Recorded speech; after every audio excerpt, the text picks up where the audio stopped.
Bonjour à tous, aujourd'hui on va voir comment configurer un transpondeur AIS de Digital Yacht. Un transpondeur AIS doit être configuré afin de pouvoir transmettre les informations du bateau. Pour le configurer, il faut donc avoir le logiciel Pro AIS2 ou bien l'application AIS Config. Aujourd'hui on va voir comment le configurer avec Pro AIS2. Alors tout d'abord, soit avec le CD-ROM fourni avec le produit, ou bien sur notre site internet, vous devez installer le logiciel.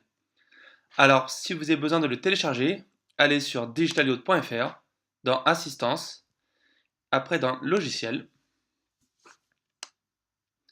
Et là, dans cette liste, vous allez pouvoir trouver ProIS2 pour un Mac ou ProIS2 pour un PC Windows.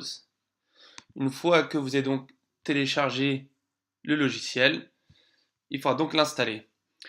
En installant le logiciel, les drivers USB de nos transports IS seront aussi installés en même temps. Une fois le logiciel installé, vous pouvez donc brancher en USB votre transpondeur IS à votre ordinateur, puis ouvrez le logiciel ProIS2. Là, ici dans ProIS2, vous avez donc une liste déroulante avec par exemple ce qu'il y a de connecteur Bluetooth ou en Wi-Fi, etc., mais aussi en USB sur votre Mac ou sur votre PC Windows. Aujourd'hui, on va donc voir la configuration avec un PC Mac, mais c'est exactement la même chose avec un PC Windows.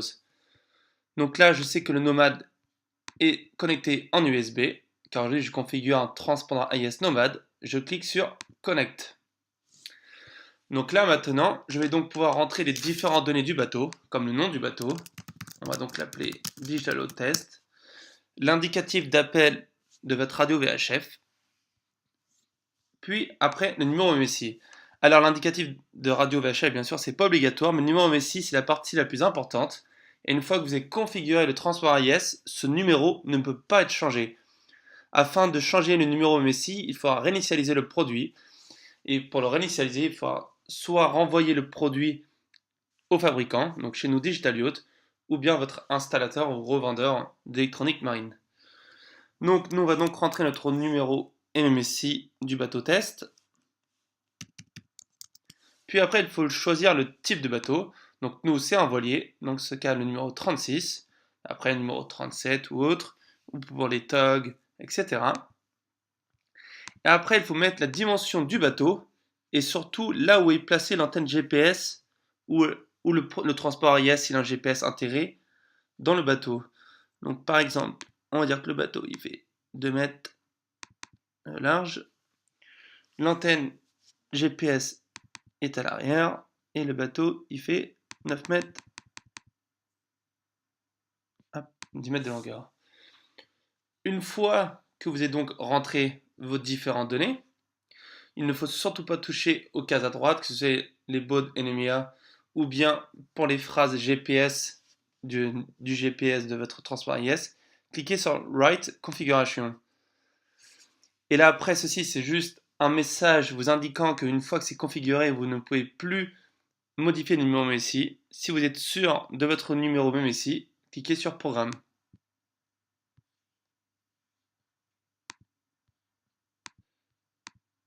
Voilà, une fois que vous avez donc cliqué sur Programme, le produit est maintenant donc configuré. Et là, comme vous pouvez voir au niveau du MSI, la case est grisée et je ne peux plus changer le numéro. Par contre, on peut toujours changer le nom du bateau, le type du bateau, etc. Afin maintenant de vérifier que votre produit fonctionne correctement, vous pouvez donc cliquer dans l'onglet Diagnostic. Et dans l'onglet Diagnostic, vous pouvez donc voir si tout se passe bien. Par exemple, dans ce cas, le numéro MSI est valide, l'alimentation est correcte, j'ai donc une alimentation de 19 volts qui est tout à fait normale pour le Nomad. Le produit a donc reçu aussi des cibles AIS. Par contre, il n'a pas transmis et a une mauvaise réception GPS. La raison pour cela, c'est parce que je suis en train de configurer le transport AIS depuis chez moi. Et le transport AIS Nomad a donc une antenne GPS intégrée qui est donc assez limitée.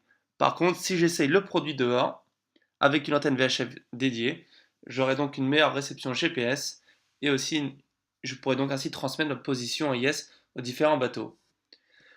Après aussi, ici vous pouvez stopper la transmission AIS, donc le mettre en mode silence et voir si tout est bon.